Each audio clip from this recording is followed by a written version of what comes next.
Bismillahirrahmanirrahim. Assalamualaikum warahmatullahi wabarakatuh. Alhamdulillah. Alhamdulillahilladzi ja'alal insana fil ardi khalifah. Assalatu wassalamu ala Rasulillah wa ala alihi wa ashabihi wa man tabi'ahu ila yaumil qiyamah. Amma ba'd.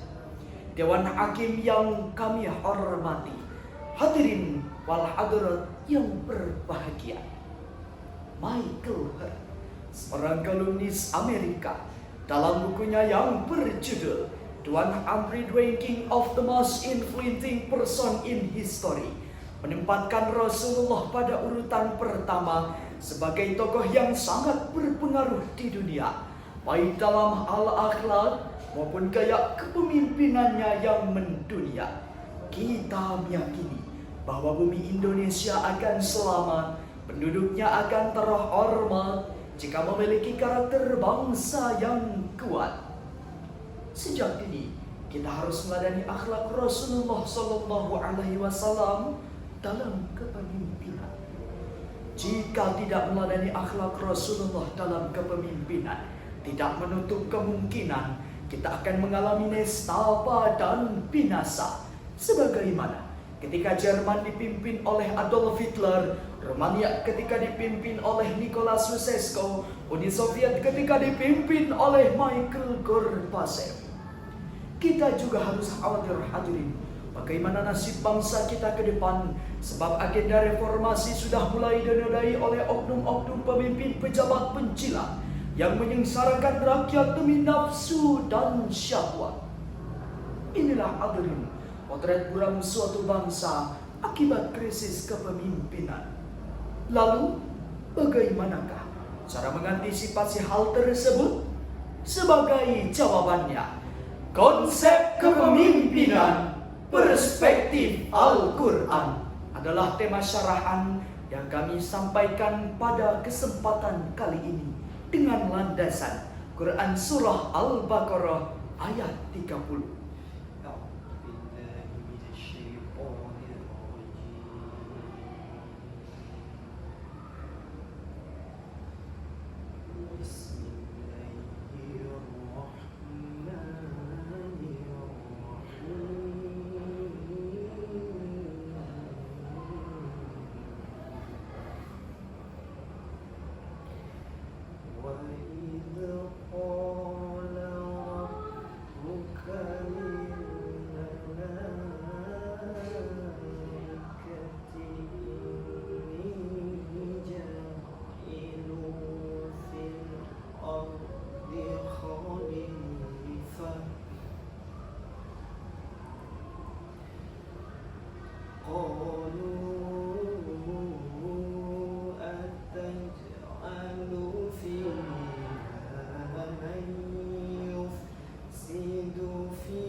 وَنَحْنُ نُسَبِّحُ بِحَمْدِكَ وَنُقَدِّسُ لَكَ قَالَ إِنِّي أَعْلَمُ مَا لَا تَعْلَمُونَ. Shadaqallah.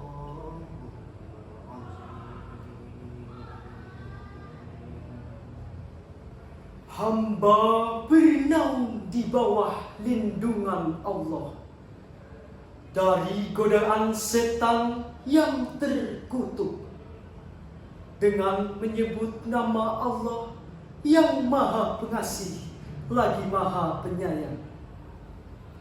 Dan ingatlah ketika Tuhanmu berfirman kepada para malaikat, sesungguhnya Aku hendak menjadikan khalifah di muka bumi. Mereka berkata, mengapa engkau hendak menjadikan khalifah di bumi itu? Orang yang akan membuat kerusakan padanya dan menumpahkan darah.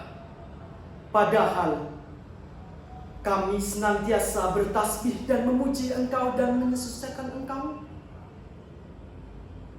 Tuhanku berfirman, sesungguhnya aku mengetahui apa yang tidak kamu ketahui. Maha benar Allah dengan segala rahmat-Nya. Hadirin wal hadirat yang berbahagia, pada ayat tersebut ditegaskan bahwa Allah telah menciptakan dan menjadikan manusia sebagai khalifah di muka bumi.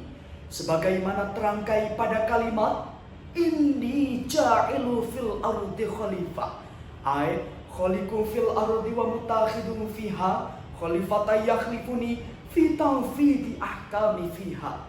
Aku telah menciptakan dan menjadikan seorang khalifah di muka bumi ini untuk menggantikanku dan meneruskan hukum-hukumku di muka bumi. Demikianlah penafsiran Imam Ali As-Sabuni dalam Sofwatut Tafasir.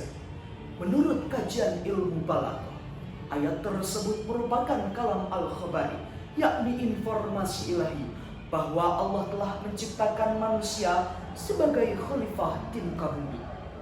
Secara bahasa, khalifah berarti pengganti. Artinya, manusia dipercaya sebagai bayang-bayang, pengganti atau wakil Allah di muka bumi. Fungsinya untuk menjaga, memelihara, atau melindungi rakyat yang dicintainya sehingga dicintai oleh rakyatnya.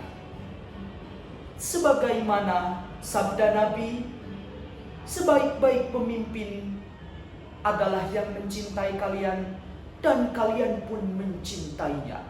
Dan seburuk-buruknya pemimpin yang membenci kalian dan kalian pun membencinya. Lalu bagaimanakah kondisi objektif pemimpin kita di negeri ini? Alhamdulillah hadirin, kita harus mengacungkan jempol terhadap pemimpin kita di negeri ini, baik di eksekutif maupun legislatif. Sejak sebelum terpilih menjadi pemimpinnya saja, sudah masuk keluar kampung, membagikan santunan kepada kaum duafa, menebar senyum yang terpajang di baliho-baliho menghiasi seluruh pelosok kota, menyampaikan janji-janji manis yang membuat hati rakyat terpesona. Setelah terpilih, alhamdulillah, sepenuh hati berkomitmen pada janji. Namun sayang hadirin, kita tidak bisa menutup mata untuk mengungkapkan sebuah realita yang membuat kalbu terasa pilu, karena di balik semua itu kita masih sering menemukan oknum-oknum pemimpin berotak cerdik, pandai berpolitik namun berjiwa licik, bermental picik, berperilaku munafik.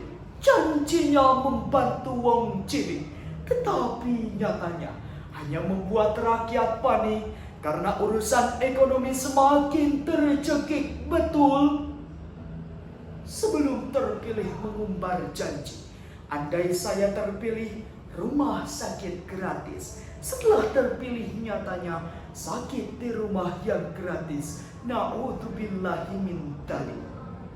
Baginda Nabi dengan tegas akan pertanggungjawaban pemimpin. Kullukum ra'in wa kullukum mas'ulin an ra'iyati. Setiap kita adalah pemimpin yang akan dimintai pertanggungjawaban kepemimpinannya atau amanahnya. Itulah hadirin konsep dan kepemimpinan yang harus kita teladani agar pemimpin kita di negeri ini memiliki budi pekerti yang Qur'ani dan sesuai dengan akhlak para nabi. Jika langkah tersebut demikian telah dilakukan, kami yakin negara kita akan aman, nyaman, dan penuh kedamaian. Amin ya Allah ya Rabbal Alamin. Sekian dan demikian. Mohon maaf apabila ada kesalahan. Wassalamualaikum warahmatullahi wabarakatuh.